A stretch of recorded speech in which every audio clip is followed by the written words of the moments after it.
Muy buenos días, encantada de saludaros y gracias, Mónica, por la oportunidad de poder contar lo que hacemos en nuestro día a día, tanto los técnicos de rehabilitación como otros compañeros que atendemos tanto a afiliados adultos como afiliados en etapa de escolarización. Entonces, bueno, yo voy a contaros, o voy a hacer una pequeña introducción de un índice de lo que voy a ir contando para que sigamos toda la dinámica.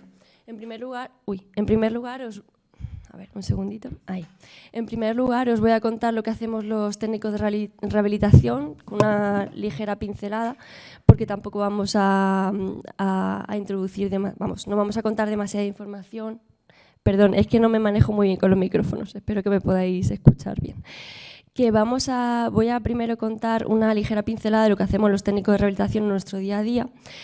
A continuación os voy a hablar de los criterios de afiliación a la ONCE y de unos parámetros importantes que hay que tener en cuenta. También os voy a hablar de las diferentes condiciones visuales que pueden tener nuestros niños y las consecuencias de este tipo de condiciones visuales, de estos diagnósticos, que nosotros llamamos repercusiones funcionales que pueden tener nuestros niños en su día a día. Y finalmente algunas ayudas técnicas, algunas estrategias que utilizamos tanto los técnicos de rehabilitación como maestros de ONCE, como nuestros compañeros especialistas en tiflotecnología y braille. Bueno, los técnicos de rehabilitación. La rehabilitación dentro de ONCE pretende lograr la autonomía de la persona, en este caso de los niños o en general de los afiliados, a través de estrategias, de técnicas y de recursos materiales especializados. Nuestra función, la de los técnicos de rehabilitación, es diseñar y aplicar programas especializados e individualizados que potencien las capacidades de la persona que está afiliada, la persona con discapacidad visual, para que pueda adaptarse lo mejor posible a su condición visual, a su nueva situación en el caso en el que le haya ocurrido esta circunstancia a lo largo de la vida, y que pueda adaptarse de la mejor manera posible y ser lo más autónoma posible en las actividades de su vida diaria. Por un lado, nosotros nos encargamos de dos tipos de programas, a grandes rasgos. Uno es la rehabilitación, que literalmente significa volver a dotar de esas estrategias que cuando una persona pierde la visión aparecen una serie de limitaciones. Entonces nosotros tenemos que trabajar sobre esas limitaciones para que la persona vuelva a ser lo más autónoma posible, para que esa limitación no sea un obstáculo en su día a día. Luego tenemos los programas de habilitación, que consisten en dotar expresamente de ciertas habilidades y estrategias para que se aprendan ciertas actividades que no se han aprendido por mecanismo visual. Este es el caso de nuestros niños. Niños que puede que hayan nacido con una patología visual o puede que la hayan adquirido a lo largo de su desarrollo, pero no han aprendido ciertas actividades, ciertas conductas, por ejemplo, que les pueda permitir, que no las han desarrollado igual. Por ejemplo, me voy a explicar. La conducta observativa, la conducta observadora, lo que es cómo funciona el órgano de la visión, permite ofrecer modelos de imitación muy potentes para los niños, que hace que los aprendizajes se den de una forma mucho más rápida, mucho más fácil. Por ejemplo, el atado de cordones. Todos hemos aprendido a atarnos los cordones, pero casi ninguno recordará cuál es el procedimiento con el que tiene que mover los deditos para atarse los cordones, la forma en la que tiene que hacerlo, porque se suele hacer de una forma muy imitativa, muy visual. Entonces nuestros niños, muchos de ellos, no van a tener esta posibilidad y hay que enseñárselo mediante estrategias y mediante pautas muy concretas que van a hacer que el aprendizaje sea mucho más lento, sea más costoso y sea más complejo del que sería cuando se hiciese visualmente. En fin, el objetivo al fin y al cabo es dotar de estrategias para que nuestros afiliados, ya sean niños o adultos, porque los técnicos de rehabilitación normalmente trabajamos e intervenimos con ambos perfiles, puedan ser lo más autónomos e independientes posibles en su día a día y cuando sean mayores. Los programas de habilitación, quiero decir que también los aplicamos a adultos que, por ejemplo, no han llegado a desarrollar ciertas áreas de su vida personal porque, por ejemplo, un ejemplo, personas que se van a independizar, adultos que se van a independizar pero nunca han llegado a cocinar, independientemente de que hayan adquirido la ceguera antes o después de esa situación del aprendizaje de la cocina. Entonces, vamos a tener que ir a sus casas a enseñarles estrategias de seguridad para poder desarrollar ese tipo de actividades, o personas que por ejemplo, no han desarrollado ciertas habilidades personales o ciertas habilidades de empleo que sí que les van a hacer falta en su día a día cuando se enfrenten a esa situación. Han salido del ámbito educativo, tienen que entrar al ámbito profesional y hay ciertas cuestiones que no han llegado a dominar porque no la han llegado a aprender. Vale. Bueno, en cuanto a algunos términos importantes y para que todos hablemos en el mismo idioma. Por un lado tenemos la ceguera, que es la pérdida total de visión, no hay percepción, no hay resto visual, puede que sí haya percepción de luz, pero en estos casos lo que tenemos que hacer es potenciar el resto de capacidades, el resto de sentidos, para que la persona pueda compensar de la mejor manera posible lo que es la pérdida de un sentido tan importante como es la visión, porque capta la mayor parte de la información que tenemos del entorno. Luego tendremos a las personas con baja visión, que son personas que también están tipificadas como personas ciegas legales, pero que sí tienen un resto de visión. Y nuestro trabajo como técnico de rehabilitación no solamente va a ser potenciar el resto de sentidos y el resto de capacidades, sino también sacarle el máximo provecho al resto visual que siga prevaleciendo, ya sea a través de herramientas ópticas, por ejemplo, o herramientas tecnológicas. A continuación tenemos la visión funcional, que es el potencial visual, que es el grado de aprovechamiento que la persona puede llegar a desempeñar, a sacar a su resto de visión. Es cómo puede la persona aprovechar su capacidad visual para llevar a cabo todas las actividades de la vida diaria de la mejor manera posible. Y tenemos la discapacidad visual, que comprende todos los rasgos de pérdida visual desde la baja visión más a nivel leve hasta la ceguera total. Si os dais cuenta en el gráfico, que tenemos dos gráficos, muchas personas pensarían que la ceguera, la mayoría de personas que tienen ceguera, que tienen discapacidad visual, son ciegos totales, y la realidad no es así. La mayoría de personas que tenemos en España y a nivel mundial también tienen una discapacidad visual grave, es decir, preservan un resto de visión. Esto quiere decir que muchos de nuestros niños que nos vamos a encontrar en los colegios, posiblemente digamos, oye, pues este niño se maneja muy bien, no parece que tenga problemas de movilidad, no va con bastón, se apaña muy bien. Pero no se trata de eso, se trata de que este niño también va a tener una serie de limitaciones y tenemos que darle todos los recursos posibles para que su pérdida visual no sea una limitación que le condicione en su desarrollo académico. Entonces, esto por un lado, y bueno, la otra gráfica que tenemos es la etiología, que es el origen de la discapacidad visual. No es una gráfica dedicada a niños, sino a todas las personas que tenemos afiliadas en la ONCE.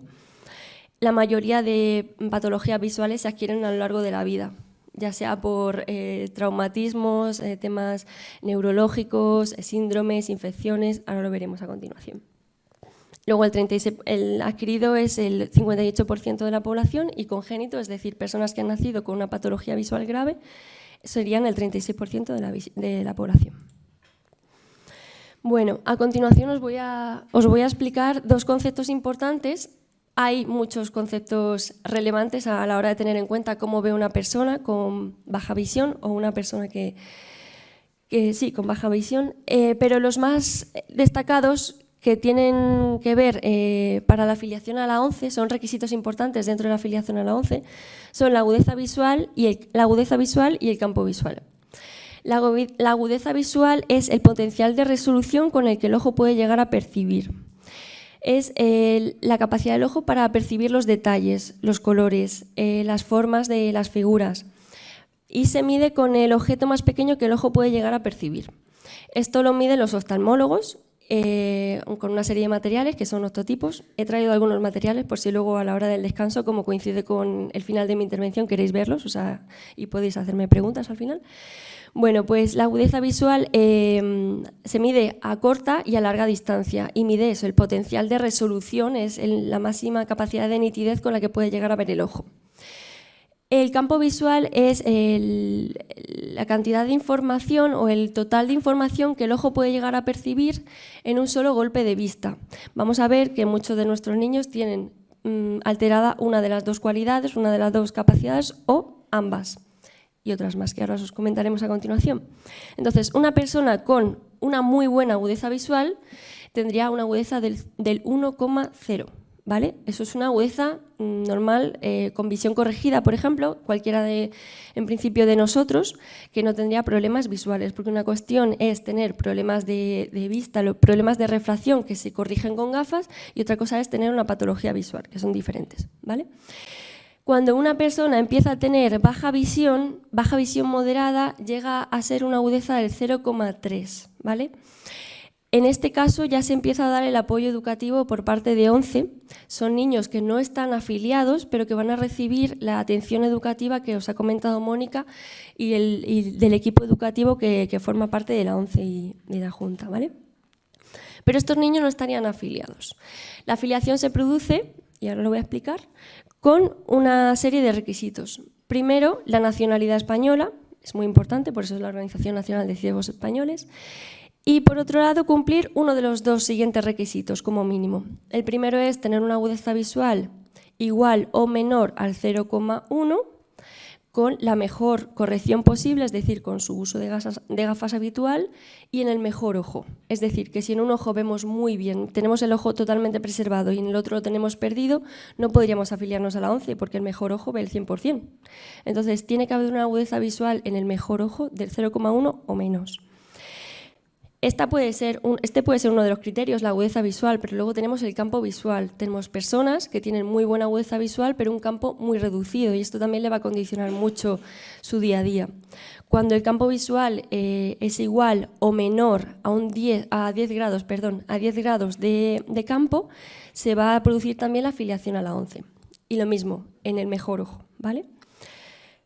Por otro lado, os ha explicado Mónica las repercusiones que tiene estar afiliado a la ONCE, el equipo de profesionales que estamos detrás, las ayudas técnicas que se dan, la intervención que se da por parte de nuestros compañeros, los profesionales y demás. Y luego otra cosa que queríamos comentar es que no solamente se pueden dar afiliaciones permanentes, que son estas personas que cumplen los requisitos de agudeza o de campo visual y de nacionalidad, sino que también se pueden dar afiliaciones transitorias. Es decir, en el caso de una persona o un niño que cumpla los requisitos que ya acabo de mencionar, pero que se prevea que se dé una mejoría en su pronóstico, que haya un pronóstico de que esta persona, que este niño pueda mejorar en alguna de las dos condiciones. Entonces, se irá valorando con una periodicidad de 2 años si sigue cumpliendo los criterios para permanecer afiliado a la ONCE o no.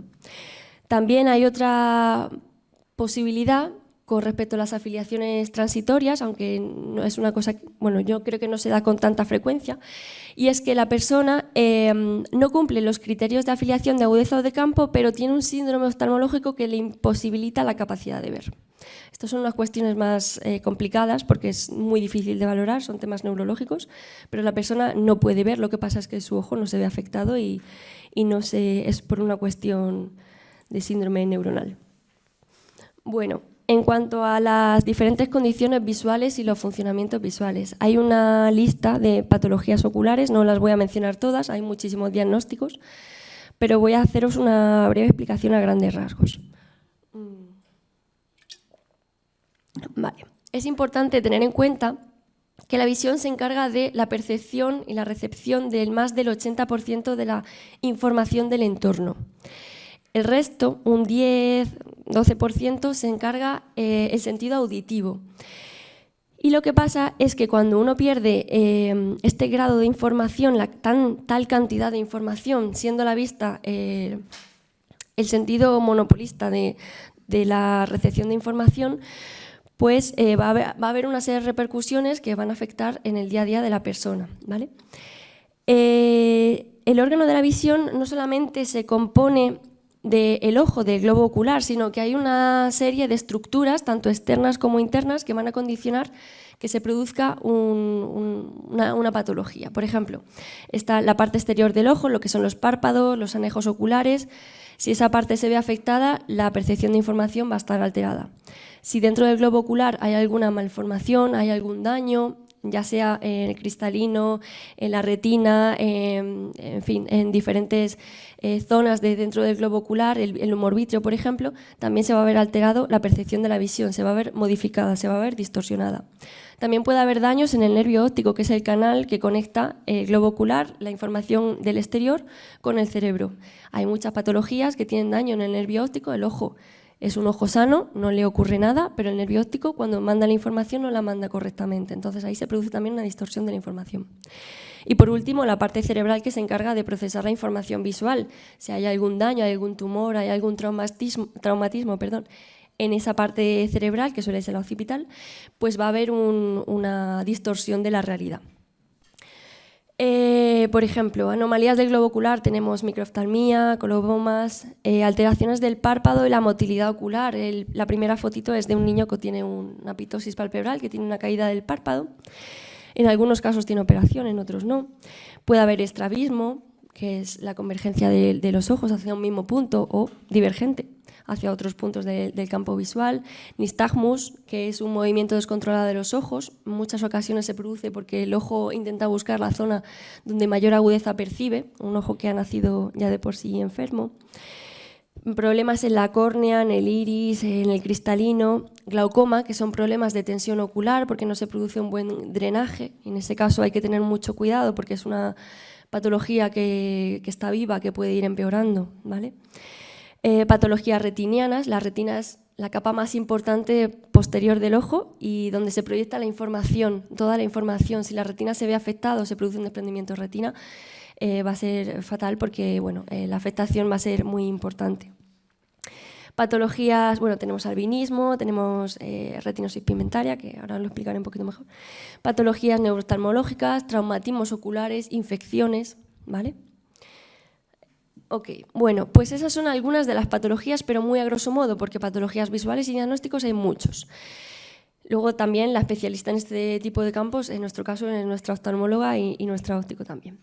Pero ¿qué repercusiones tiene esto a nivel funcional? ¿Qué consecuencias? ¿Cómo ven nuestros niños? Porque si yo digo que un niño tiene coloboma, no sabemos lo que ve. Un niño que tenga albinismo, no sabemos lo que ve. Nos importa más qué consecuencia, qué repercusión puede llegar a tener esto en su día a día y cómo percibe el mundo, no qué diagnóstico tiene. Bueno, pues como ya hemos explicado lo que es la agudeza visual, que es el potencial máximo de resolución con el que el ojo puede llegar a ver, muchos de los diagnósticos que hemos comentado van a tener como característica común la baja agudeza visual. Como veis, he puesto una serie de imágenes para que puedan ser un poco representativas. También hemos traído unas gafas de simulación, que si luego queréis probarlas. Pero bueno, yo lo voy a contar a grandes rasgos, ¿vale? La baja agudeza visual es una sensación de niebla, de borrosidad, como mucha gente lo describe como una cortina que resta visión. Incluso cuando hay un desprendimiento de retina, muchas personas lo describen como que de repente hay una cortina, un velo gris que cae por una parte superior del ojo y que de repente les resta muchísima visión. Bueno, pues estos niños, los niños que tengan baja agudeza visual, independientemente de que tengan otras repercusiones, ¿vale?, que ahora las veremos, van a tener problemas principalmente en la visión del detalle, ¿vale? Por ejemplo, les va a costar mucho leer letras pequeñas, van a necesitar amplificadores, van a necesitar letras más grandes. Va a haber que medir cuál es el tamaño de letra mínimo en el cual el niño puede llegar a sentirse cómodo para ver. Van a necesitar material óptico, ayudas ópticas, y no me refiero solamente al uso de gafas, me refiero al uso de lupas, al uso de telescopios, al uso de lupas electrónicas, por ejemplo. Estos niños van a tener una baja sensibilidad al contraste, ahora explicaré lo que es decir, van a necesitar que las cosas estén muy contrastadas, que los papeles no estén satinados, que no tengan un color grisáceo ni amarillento como el del papel reciclado. Cuanto más contraste haya entre la letra que se vaya a utilizar o las imágenes que se van a utilizar y el fondo sobre el que se vayan a utilizar, mejor, les va a facilitar mucho. Estos niños, por el contrario, no van a tener tantos problemas de movilidad, porque aunque realmente, que pueden tenerlos, pero no va a ser su principal dificultad en el día a día, porque la sensación de borrosidad va a permitir que no vean el detalle, no vean bien las figuras, la forma de las figuras, pero sí van a detectar que hay un elemento, van a reconocer a sus compañeros por el movimiento, por la forma de caminar, van a percibir relativamente bien las profundidades, las distancias. Les va a costar en su día a día desenvolverse, sobre todo a la hora de la lectura, a la hora de las actividades de vida diaria, que sean cuestiones tanto de cerca como de lejos. Pero en su movilidad no se van a ver tan afectados. Entonces vamos a decir, este niño, ¿cómo es posible que corra tanto en el recreo, que juega al fútbol, pero luego no es capaz de verme una letra, un Arial 12, un Arial 14, no ve bien, hay que ponerle una letra muy grande? Pues estas son una de las consecuencias. Estos niños también posiblemente tengan grandes deslumbramientos. Las personas con baja visión suelen tener problemas con la radiación artificial y la radiación natural, es decir, la luminancia de ciertos focos de luz, y posiblemente necesiten un material óptico también específico, como son los filtros, que ahora los comentaré, para aumentar tanto la sensibilidad al contraste como para proteger a su ojo de esa radiación que tanto les molesta y para poder ver con un poquito más de nitidez. Luego tenemos los escotomas, que son una zona de ceguera parcial que puede ser percibida por el sujeto como una mancha, es decir, la persona es capaz de notar que hay una mancha en el campo visual que le impide ver por esa zona, o puede que no sea percibida por el sujeto, es decir, una parte de la imagen desaparece y la persona no tiene por qué ser consciente de que tiene un escotoma, simplemente hay elementos del día a día, de su visión, o sea, está enfocando un punto concreto y de repente hay una zona en la que no percibe nada, no es ni negro, ni gris, ni blanco, simplemente hay ausencia de imagen. De hecho, no podemos llegar a representarlo en una imagen, en un PowerPoint, porque es muy difícil de comprender, pero la persona no llega a percibir en esa zona, no percibe información. ¿Qué pasa? Que la persona que tenga un escotoma, independientemente de la zona en la que lo tenga, va a intentar siempre mirar, va a intentar encontrar va a enfocar lo que quiere ver por la zona en la que no tenga ese escotoma, va a intentar buscar la zona de máxima agudeza visual. Si el escotoma está justo delante, justo en la zona central del campo visual, la persona va a tender a cuando quiera enfocar a otra persona, por ejemplo, yo quiero enfocar a Mónica, pues voy a tener que mirar hacia adelante para que Mónica me aparezca en mi campo visual preservado. Es decir, dependiendo de la zona en la que se encuentre el escotoma o los múltiples escotomas, la persona va a cambiar su forma de mirar, va a tener que aprender a mirar con la periferia o con la zona en la que no se ha visto afectada para poder percibir tanto las letras que vayan a leer nuestros niños, como la pizarra, como el balón cuando se lo tiren en el recreo, como su movilidad y demás. Vale. Además, es importante saber que la zona preservada puede que conserve bien la agudeza visual, pero puede que no. Puede que además de un escotoma en diversas zonas del campo visual, la zona que sí que preserva agudeza no la tenga una baja agudeza visual. Bueno, a continuación tenemos la reducción del campo visual. La sensación que genera es una visión tubular, una visión en tubo, y lo que ocurre es que hay una reducción de las paredes visuales, hay un estrechamiento del campo visual. No tiene por qué ser siempre de una forma perfecta. Sí que es verdad que el campo va estrechándose de la periferia hacia el centro, pero no tiene por qué ser, como aparece en estas imágenes, una forma tan delimitada. Esta persona o este niño, si conserva la agudeza visual intacta en el centro del campo visual, es decir, donde preserva la información, va a llegar a ver letras muy pequeñas, va a llegar a poder percibir detalles muy pequeños, no va a tener aparentemente dificultades a la hora de mirar, a la hora de enfocar tanto distancias largas como distancias cortas, aparentemente, ¿vale? Pero sí que se van a observar problemas en su movilidad, por ejemplo, porque no va a llegar a percibir los elementos que se van acercando a él tanto por la periferia como por debajo. O sea, el niño va a tener que mirar hacia abajo para poder caminar con seguridad, para no tropezarse. Vamos a notar un movimiento de cabeza bastante prominente cuando quiera enfocar a diferentes sitios. Por ejemplo, si está muy cerca de la pizarra, vamos a ver cómo mueve la cabeza para intentar localizar los diferentes diferentes elementos de la pizarra, porque va a estar muy condicionado porque realmente va a ver por una zona muy pequeña, va a ser una zona posiblemente central, no siempre tiene por qué, pero hay una patología concreta que se llama la retinosis pigmentaria, que la persona que la padece sí que tiene preservado muy bien la agudeza visual del centro, pero el campo visual periférico lo ha perdido. ¿Qué ocurre? Pues que esta persona, nos ocurre mucho en esta patología concretamente, que la persona no es consciente de que su campo visual se ha ido reduciendo con el paso de los años, porque es una patología que se va desarrollando desde que son muy pequeños. Entonces, estas personas hacen su vida normal. Yo recuerdo comentarios de intervenciones de personas con retinosis pigmentaria, pues que han ido en bicicleta toda la vida, que han conducido, que no han tenido aparentemente ningún problema en su día a día, pero cuando llega a estrecharse lo suficiente el campo visual, no acaban de llegar a, muchas veces lo que comenta Mónica, el ajuste, no acaban de llegar a asimilar que efectivamente ya hay una pérdida suficientemente importante como para necesitar el uso de un bastón, por ejemplo. Entonces, estas personas les cuesta mucho la aceptación de entender cómo es posible que me obliguen a llevar un bastón por mi movilidad, por mi seguridad en la calle, por ejemplo, cuando yo veo muy bien, todo lo que enfoco lo veo muy bien, sí, pero es que lo que enfocas es muy pequeño y puede que, bueno, o sea, a nosotros nos ha pasado, personas que no quieren llevar bastón, que tienen esta patología, se ha cruzado un niño por debajo, se han tropezado, se cruza simplemente un coche a la hora de cruzar, si no giran bien la cabeza para percibirlo, pueden no verlo con la suficiente antelación. Y luego estas personas, estos niños, en este diagnóstico concreto, por la noche también se actúa como si uno, o sea, la capacidad visual se reduce tanto que la repercusión es como si fuera uno ciego total, porque el campo visual central se encarga de la visión del detalle, de los colores, pero el campo visual periférico, donde están los bastones, la célula fotorreceptora de los bastones, se encarga de la visión nocturna, de la visión en blanco y negro, de las distancias, pero no tanto de los colores. ¿Qué pasa?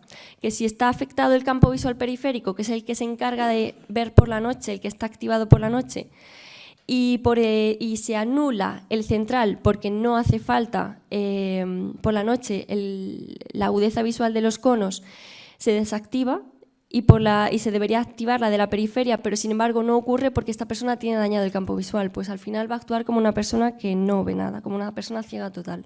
Va a tener limitada su vida al máximo por la noche. Vale. Luego tenemos hemianopsias. Las hemianopsias son una pérdida de la mitad del campo visual, que pueden ser hemianopsias, suelen ser de los dos ojos, pueden ser laterales, pueden ser inferiores, pueden ser superiores o pueden ser interiores. ¿Qué consecuencias tiene esto? Bueno, pues si una persona tiene una hemianopsia inferior, va a tener que mover mucho la cabeza hacia abajo para poder desplazarse con seguridad, no tropezarse, con lo que va a perder visión superior, va a perder visión del contexto.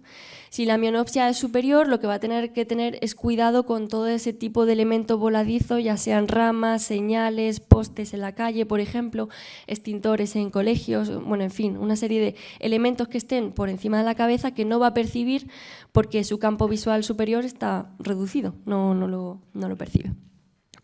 Cuando la persona tiene una hemianopsia exterior, cuando son contralaterales del exterior, pues lo que tiene es una reducción del campo visual y nuevamente va a tener que mover mucho la cabeza para enfocar diferentes zonas, lo que va a ser un esfuerzo superior. Y si la hemianopsia está justo en medio del campo visual, es decir, ocupa la parte nasal de los dos ojos, pues la persona va a tener la sensación de que las cosas aparecen y desaparecen de su campo visual. Imaginaos en la fotografía de la playa, hay una persona corriendo de izquierda a derecha, la persona aparece por la derecha, desaparece y luego vuelve a aparecer por la izquierda. Esto también les da mucha sensación de inseguridad, es muy incómodo y también deberían llevar, bueno, en muchas de nuestras patologías debería usarse los asistentes de movilidad como es el bastón, pero bueno, sobre todo también en esta, en la que es una hemianopsia anterior y la inferior, porque no va a tener percepción de justo lo que hay delante y justo lo que tiene en el suelo, y es muy importante controlar el entorno para desplazarse con seguridad. Luego tenemos la sensibilidad al contraste, la baja sensibilidad al contraste. Aquí tenía que haber puesto baja sensibilidad al contraste. Bueno, la sensibilidad al contraste es la capacidad de percibir, de diferenciar los elementos, los objetos sobre su fondo cuando no están bien diferenciados, cuando no están bien contrastados. Como podéis ver, a la izquierda hay un Un optotipo es un material óptico que se utiliza y en este caso tiene un contraste muy alto en la parte superior, en la que todos sabríamos decir las letras que aparecen, y va bajando, va disminuyendo el contraste. Entonces, tener una alta sensibilidad al contraste es leer las últimas líneas del octotipo. No sé si alguien llega a ver la que empieza por R, que eso es la última, ¿vale? En este caso, como el PowerPoint se proyecta, ha perdido en calidad. Pero, por ejemplo, la que empieza por N, la línea que empieza por N, todavía está a la mitad. Lo que pasa es que en el PowerPoint, aquí en el proyector se pierde calidad. Pero yo sí que llego a ver 3 líneas más hacia abajo. ¿Qué pasa? Que nuestros niños, en la pantalla del ordenador, nuestros niños normalmente van a tener una baja sensibilidad al contraste. No significa que no vayan a ver las letras si no están muy contrastadas en la mayoría de casos, pero sí que les va a ser un facilitador. Sí que cuanto más contrastadas estén las cosas, los dibujos, los esquemas, los gráficos, los mapas, este tipo de materiales, en este caso visuales, que se vayan a utilizar en clase, cuanto más contrastados estén, mejor. Poner flechas amarillas en un mapa cuyo fondo es blanco, el niño no lo va a ver. Eso normalmente a nosotros también ya de por sí nos cuesta, es una cuestión, es un efecto visual, pero cuanto más contrastado, un negro sobre un blanco sobre un negro, siempre les va a facilitar más la localización de esos elementos, la percepción y la recepción de esa información. A ver. Lo mismo con el tema del resto de actividades que no sean solamente en el aula. Cuando vayan a jugar, por ejemplo, en educación física, no es lo mismo un balón de un color apagado que un balón oscuro o rojo si el resto del aula, por ejemplo, el resto del polideportivo en el que esté, pues tiene unos colores claros y demás. Muchas veces lo que tenemos que hacer también es aportar material visual, material óptico para mejorar la sensibilidad al contraste de estos niños. A veces, no sé si habéis visto, algunos de nuestros niños tendrán algunas lentes de unos colores muy llamativos, un anaranjado, un rojizo, un amarillo. Les va a ayudar este tipo de material, estos filtros de baja visión específicamente, les va a ayudar a ver las cosas más contrastadas. Es posible que en algunos casos sí les cambie la percepción de los colores, pero les va a permitir por lo menos percibir ciertos elementos, como por ejemplo los rojos van a ser más rojos, los amarillos más amarillos, que específicamente están pensados así porque son los colores de alarma, de alerta, de peligro.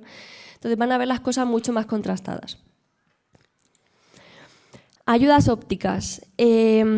Bueno, de las ayudas ópticas nos encargamos principalmente los técnicos de rehabilitación, gracias también al asesoramiento de nuestros compañeros, los oftalmólogos y los ópticos, en este caso oftalmóloga y óptica, que son parte del servicio de rehabilitación integral. Es decir, un niño cuando se afilia a la ONCE y para saber un poco cuáles son las características y las casuísticas de su visión, pues pasa por el servicio de rehabilitación integral, de acuerdo con el coordinador de caso, que suele ser el profesor, el maestro o la maestra, y les hacen una valoración intensiva, tanto oftalmológica como óptica, para ver qué es lo que ve, cómo ve, cuál es su campo visual, cuál es su agudeza, si tiene problemas en la detección de colores, que muchos de nuestros niños también lo tienen, que es discromatopsia, si tienen problemas en la sensibilidad al contraste, qué tipo de material le podría servir para ver un poquito mejor, no para ver más, porque la agudeza y el campo va a ser el mismo. Quiero decir, una patología visual es normalmente... el nivel de mejoría no es vamos a solucionar un problema visual porque el problema va a estar ahí de base, pero sí que va a mejorar la calidad de la imagen que el niño pueda percibir en algunas ocasiones, en otros no. Sí que va a mejorar a lo mejor la comodidad, el tiempo en el que puede llegar a percibir esa información, la fatiga, que es muy importante también, porque algunos materiales generan más fatiga que otros, o el no tener material puede generar mucha fatiga en el niño porque se está sobreesforzando para ver un determinado tipo de contenido. Bueno, pues entre las ayudas ópticas que tenemos, por un lado tenemos los microscopios, que son, aparentemente son unas gafas, pero no son unas gafas, son como unas lentes que te permiten, son unas lentes bastante gruesas que te permiten la ampliación del texto que vas a ver. Para explicarlo así más pedagógicamente, es como si la lupa estuviera incorporada dentro de la propia lente, ¿vale? Y te permite tener las manos libres. Tienen muchísima potencia, permite la convergencia de ambos ojos. Lo bueno que tiene es que el niño puede llegar a ver con bastante agudeza visual las cosas de cerca, las cosas pequeñas. Lo malo es que el niño va a tener una fatiga visual a largo plazo. O sea, este tipo de materiales te permite leer más tiempo que con una lupa, porque una lupa es un material más puntual para ver unas cuestiones puntuales, no para estar leyendo continuamente, pero sí que va a tener otras consecuencias, como que el niño se va a tener que acercar mucho el papel, más posiblemente que si no tuviera el microscopio, pero le va a permitir ver mejor, con más agudeza, más calidad, esas letras o esa imagen. Por otro lado tenemos los telescopios, que son, bueno, todo el mundo entenderéis lo que son los prismáticos, ¿no? Pues nosotros en ONCE tenemos telescopios monoculares que permiten llegar a ver elementos u objetos o letras a gran distancia. Estas cuestiones, el tema de los telescopios requiere un entrenamiento importante. Los microscopios son más fáciles de manejar, pero los telescopios requieren un entrenamiento porque no es tan sencillo para el niño manejarlo y de hecho normalmente a los niños todavía no les recomendamos telescopios, es un material un poco más específico. Se suele utilizar cuando uno ya empieza a llegar a tener una movilidad, una independencia en su día a día, que empieza a usar el transporte público, que viaja, que se empieza a mover. Ahí sí, porque hay varios puntos, por ejemplo, el tema de las marquesinas, tienes que ver cuál es el autobús que va a parar, o vas al banco y tienes que ver cuál es tu turno, o vas un montón de sitios son los que tienes que enfocar a un punto concreto estático, o el autobús en este caso en movimiento, para saber la información que te hace falta.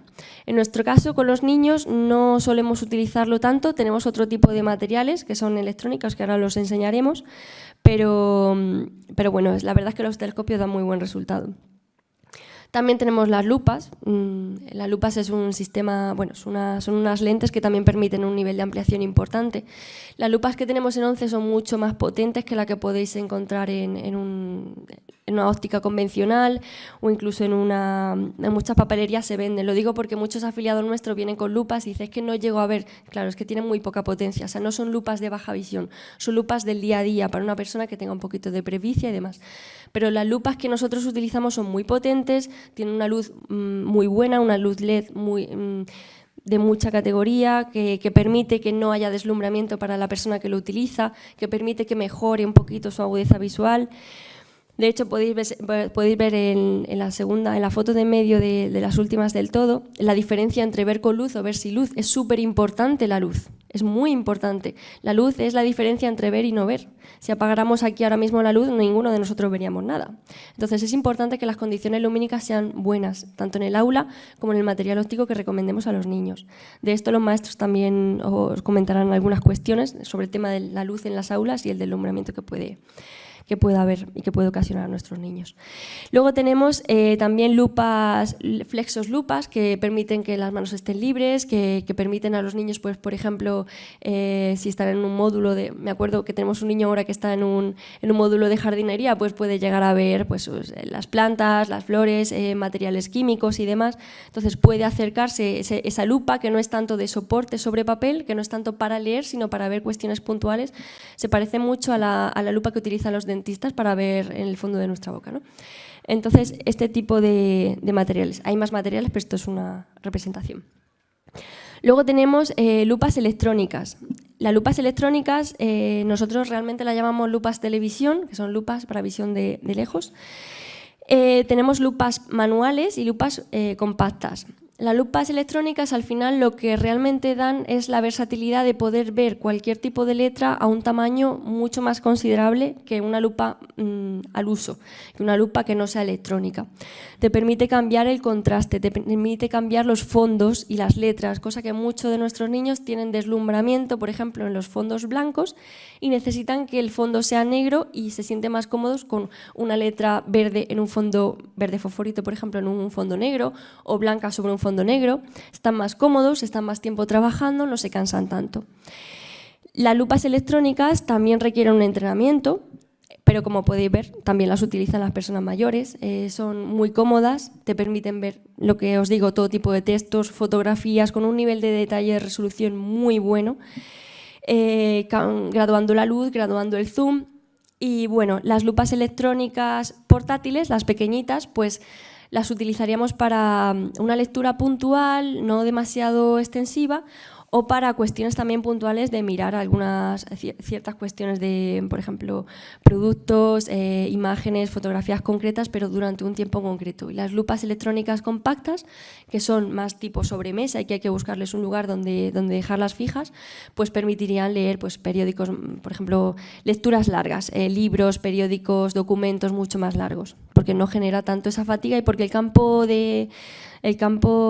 la pantalla donde se refleja la información es mucho más grande y mucho más cómoda. También tenemos, no está aquí en la fotografía, pero tenemos brazos articulados, que son lupas también, que realmente son lupas compactas, pero que lo que hacen es enfocar, son circuitos cerrados de televisión, que enfocan, por ejemplo, la pizarra, y el niño tiene conectada esa lupa con un monitor en clase, por ejemplo, y puede ver lo que está enfocando la pizarra en ese momento. Así no se tiene que levantar constantemente para ver lo que escriben los maestros. También tenemos filtros de baja visión, como podéis ver ahí, que son unas lentes de absorción de la radiación y de potenciación del contraste. Entonces, muchas personas suelen mejorar con este tipo de filtros, suelen ser interiores y exteriores, hay dos tipos, y también nos encargamos de ir probándolos. La mayoría de personas que atendemos suelen necesitar algún tipo de filtro. Otra cuestión es que luego se sientan cómodos para utilizarlos en todos los contextos o no, pero los filtros dan muy buen resultado. Tenemos muchísimos niños con un deslumbramiento importante, niños que tienen un deslumbramiento tal que tienen los filtros más oscuros que no permiten pasar el 99% de la luz. Niños que ven, o sea, se sienten peor y se sienten más incómodos y más impedidos a la hora de su movilidad, de su dinámica en clase, sin los filtros, que aparentemente dices, jo, si es que le está restando el 99% de la luz, pues el niño funciona mejor, por ejemplo, en su movilidad, en su desempeño, en su trabajo, que si le quitas esos filtros. Porque es tan grande el deslumbramiento que pueden sentir algunos de nuestros afiliados, en este caso de nuestros niños, que le impide tanto el trabajo con excesiva luz, que al final se encuentran más cómodos, adapta su ojito a la percepción de luz que perciben que le llega con los filtros y se encuentran mucho más cómodos. Luego tenemos ayudas no ópticas, como es el caso de los atriles, que esto lo conoceréis de sobra, que ya sabéis que, supongo que lo sabréis, toda persona que tiene baja visión normalmente se tiene que acercar muchísimo el material que va a ver, es decir, las letras, la pantalla por ejemplo, del móvil, los contenidos escritos, papel, documentación, libros, se lo van a tener que acercar mucho porque acercándolo mejora su agudeza visual. ¿Qué pasa? Pues que el niño normalmente va a tender a echarse mucho hacia adelante en la mesa, entonces hay que proteger un poco su ergonomía y permitir que pueda estar con una posición más correcta para que no le ocasione lesiones en el futuro. Otros materiales no ópticos pueden ser, por ejemplo, materiales que sirvan para potenciar un poco la movilidad de nuestros niños o nuestros adultos, son los bastones, por ejemplo. Cuando hay niños tan pequeñitos, el objetivo del bastón, de enseñarles a usar el bastón, no es que aprendan la técnica y la estrategia para que empiecen a salir ya solos, porque son muy pequeñitos. El objetivo es que, sobre todo con los niños ciegos, utilicen el bastón como método de exploración del mundo, que eso les motive y les anime a querer tocar, es como una prolongación de su brazo, a querer tocar, a querer explorar, a querer conocer el mundo. Es una forma de moverse más lúdica en un principio, no tan con unas estrategias tan claras de cómo tiene que mover el bastón, cómo se tiene que proteger, porque en definitiva va a ir acompañado siendo tan pequeñito, pero sí que le va a permitir el querer saber más del mundo, el entender que el mundo no es solamente la visión egocéntrica que tiene de a la distancia a la que me ocupan mis manos, porque al final un niño ciego total, la información auditiva es la que le da información del contexto a larga distancia, pero a corta distancia lo que más tiene para representar su mundo son las manos, el sentido áptico-táctil que le permite conocer el mundo. Entonces con el bastón es un poco más, ir un poco más lejos de, venga, vamos a salir, vamos a saber cómo es la textura del suelo, mira, esto es un césped, agáchate, lo tocas, el ir encontrando cosas en su entorno, en su camino, que le permitan no solamente tener información de lo que ocupa el poquito volumen que ocupa su cuerpo, sino más allá, el querer seguir explorando. Luego tenemos recursos tiflotécnicos, tiflotecnología, que no son materiales que utilice yo, así que seguramente mis compañeros que vienen a continuación lo van a explicar mucho mejor. Pero bueno, sí comentaros un poco lo que tenemos, que os vaya sonando, que veáis que hay alternativas, ¿vale? Por ejemplo, tenemos anotador electrónico y línea braille. Son dos cosas diferentes. El anotador electrónico es un dispositivo electrónico que te permite procesar información, que se puede conectar a un dispositivo tipo ordenador, puede ser un móvil, y que tiene un teclado braille que te permite realizar comandos. Yo recuerdo cuando me lo contaron en el curso que era una especie como de agenda, de anotador, no se puede llegar a entender cómo funciona hasta que uno lo utiliza realmente, porque tiene un montón de comandos interiores, ¿no? Y puede o no llevar una línea braille incorporada, que es una especie de... Se parece más bien a una regla metálica con una serie de agujeritos donde van apareciendo los vástagos del braille. Entonces, una persona que conecte una línea braille o el anotador electrónico a un dispositivo electrónico va a poder escribir con el teclado braille mandando comandos a la pantalla, o sea, al ordenador, y a la vez la información que aparezca en el ordenador, si esa persona, por ejemplo, es ciega total o se maneja más rápido con el braille que con la tinta, va a poder leer en braille justo en la parte de abajo toda la información que va apareciendo en la pantalla, o leer un documento que esté en PDF, se lo va a transcribir literalmente en braille, entonces lo va a poder leer con mucha más comodidad, ¿vale? Luego, al final, si tenéis dudas, me preguntáis. Tenemos el comunicador para personas con sordoceguera. Esto es una aplicación, un sistema que ha desarrollado la ONCE que permite a una persona sordociega, vamos a dar por hecho, sordociega total, que es la condición más difícil, con una persona que no tiene sordoceguera, poder comunicarse. La persona con sordoceguera conectaría su línea braille al móvil, por ejemplo, y la persona que sí que ve, pues en la pantalla del móvil le va apareciendo una información, le va apareciendo lo que esa persona ha escrito en braille, aparece en el móvil y la persona que lo puede leer lo ve y puede escribir en el móvil como si fuera un teclado QWERTY, un teclado del móvil normal. Y la persona que tiene la línea braille conectada va a leer en braille lo que esa persona le ha escrito en su propio móvil. Entonces es como un conversor de información, ¿vale?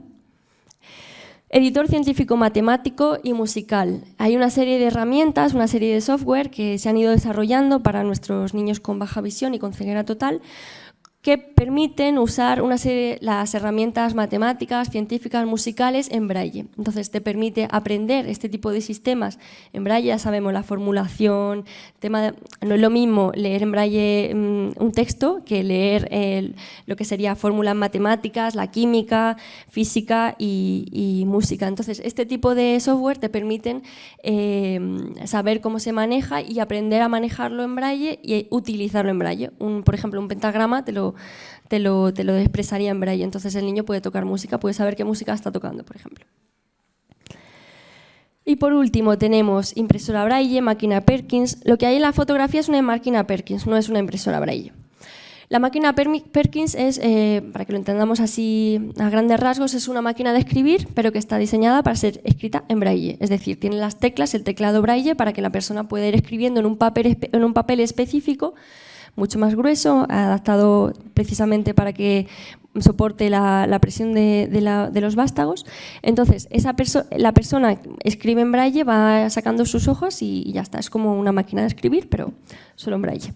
Luego tenemos la impresora braille, que es un dispositivo, bueno, es una impresora, ¿vale? Pero que lo que hace es la información que está en tinta, tanto en un ordenador como en un dispositivo electrónico, pues se puede enviar se puede primero convertir a braille o no convertir, en el caso de algunas impresoras, y al darle a imprimir te lo iría imprimiendo directamente en braille, en su papel específico y demás. Las impresoras pues tienen un coste un poco más elevado, pero sí que sabemos de niños que tienen estas impresoras en casa y demás que los utilizan y les son muy útiles. Lectores y magnificadores de pantalla.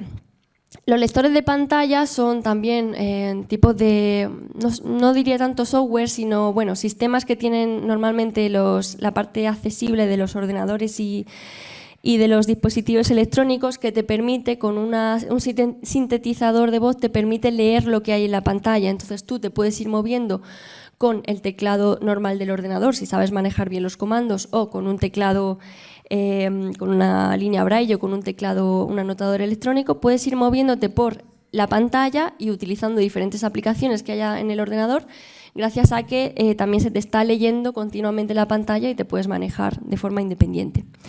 Y los magnificadores de pantalla realmente son un zoom, o sea, es un software, un tipo de aplicaciones que permiten aumentar la pantalla para verla con más resolución, cambiar los contrastes, simplificar un poco la información de las pantallas, porque a veces hay demasiada información, y te permite manejar y navegar mejor cuando no llegas a ver el tamaño de letra con el que están configuradas per se las pantallas.